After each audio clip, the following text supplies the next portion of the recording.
శివరాత్రికి మొదటిసారి ఉపవాసం ఉంటున్నారా? వీటిని ఎట్టి పరిస్థితుల్లో తినకూడదు. తిన్నారో శివుడి ఆగ్రహానికి గురవుతారు. హిందువులు అత్యంత పవిత్రమైన రోజుల్లో ఇది ఒకటి.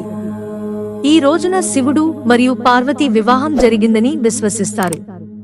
అందువల్ల శివశక్తి కలయికగా ఈ పర్వదినాన్ని ప్రత్యేకంగా జరుపుకుంటారు. ఫిబ్రవరి 26న మహాశివరాత్రి జరుపుకోనున్నారు.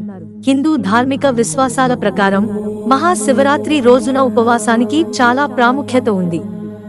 ఆ రోజున భక్తులు శివుడిని ఆరాధిస్తూ ఉపవాసం పాటిస్తారు.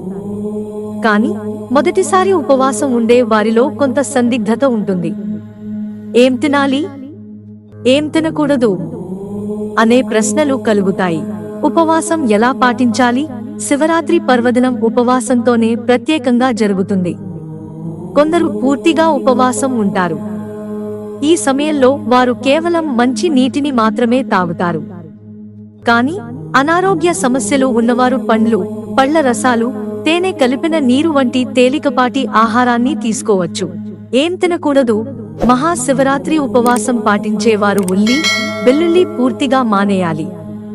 అంతేకాకుండా బియ్యం, గోధుమలు, బార్లీ, చిరుధాన్యాలు, మొక్కజొన్న, వేరుశెనగ, శనగలు, రాజ్మా, బఠానీలు వంటి ఆహార పదార్థాలు కూడా తినకూడదు.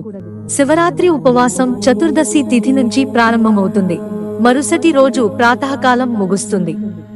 పూర్తిగా ఉపవాసం పాటించేవారు ఆహారంతో పాటు నీళ్లు కూడా ముట్టరాదు. ఇది కఠిన ఉపవాసంగా పరిగణిస్తారు. ఆరోగ్య సమస్యలు ఉన్నవారు పూర్తి ఉపవాసం పాటించకపోవడమే మంచిది. మహాశివరాత్రి ఉపవాసం పాటించేవారు సూర్యోదయానికి ముందే స్నానం చేసి శివపార్వతులను పూజించాలి.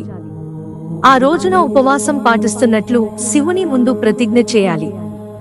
భక్తుల విశ్వాసం ప్రకారం ఈ విధంగా ఉపవాసం ఉండడం వల్ల కోరికలు నెరవేరుతాయి. మిత్రులారా, ఛానల్ సబ్స్క్రైబ్ చేసుకోవడం మర్చిపోకండి.